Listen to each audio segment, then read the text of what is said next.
नमस्कार मित्रांनो, तुम्हा सर्वांचं MH न्यूजमध्ये स्वागत आहे।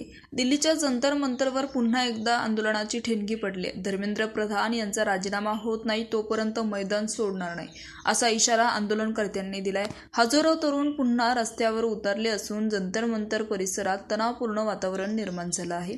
नेमकी काय घडलं, कोणत्या मागण्यासाठी हा एल्गार सुरू झालाय, पाहूयात आजच्या व्हिडिओच्या माध्यमातून। मित्रांनो, कॉक्रोच जनता पार्टीचं दिल्लीच्या जंतर मंतरवर आज दिवसभर जोरदार आंदोलन झालं। संसदेच्या अधिवेशनाच्या पहिल्याच दिवशी कॉक्रोच जनता पार्टीने उग्र आंदोलन केलं।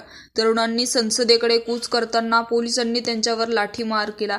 त्यानंतर अश्रुधुरांच्या नळकांड्या फोडल्या, त्यामुळे आणखीनच वातावरण तणावपूर्ण झालं। यावेळी पोलिसांनी अनेकांची धरपकड केली। संध्याकाळपर्यंत जंतर मंतर मैदान खाली झालं होतं। त्यानंतर अभिजित दीपके यांनी पुन्हा जंतर मंतरवर जाऊन आंदोलन सुरू केलं। जंतर मंतरवर अजूनही आंदोलन सुरू आहे। जोपर्यंत केंद्रीय शिक्षण मंत्री धर्मेंद्र प्रधान यांचा राजीनामा होत नाही तोपर्यंत आम्ही मैदान सोडणार नाही असा पवित्राच आंदोलकांनी घेतल्याने वातावरण पुन्हा एकदा चिघळण्याची शक्यता निर्माण केली जाते। जंतर मंतरवर शेकडो तरुण टॉर्च घेऊन ठाम मांडून बसले आहेत।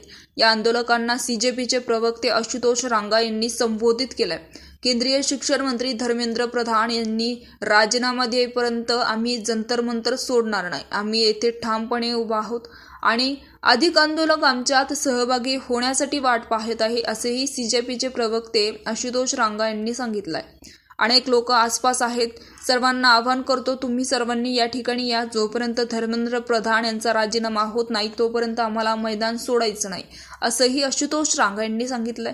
तसेच हे आंदोलन सातत्याने चालू राहिले असंही त्यांनी स्पष्ट केले। हे आंदोलन रात्रभर जंतर मंतरवर राहणार आहे, त्यामुळे सकाळी ते काय भूमिका घेणार याकडे सगळ्यांचे लक्ष लागले। सकाळी आंदोलक पुन्हा आंदोलन करणार की नाही याकडे सगळ्यांचे लक्ष लागले।